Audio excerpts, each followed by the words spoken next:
तर आज मी आणि पल्लवी निघालो होतो एका लग्नासाठी। लग्न आमच्या भाऊकीतलं होतं, दिराचं आमच्या।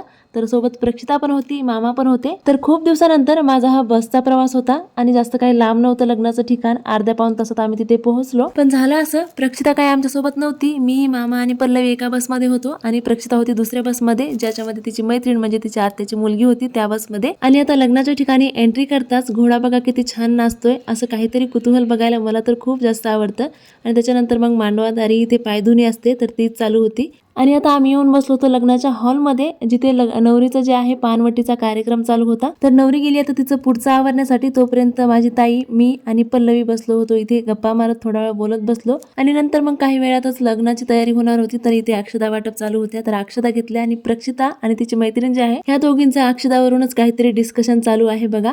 आणि त्याच्यानंतर मग नवरदेव नवरीची एंट्री झाली। आणि आता ह्या व्हिडिओचा पुढचा भाग तुम्ही नक्कीच चॅनलवरती जाऊन बघा। हा व्हिडिओ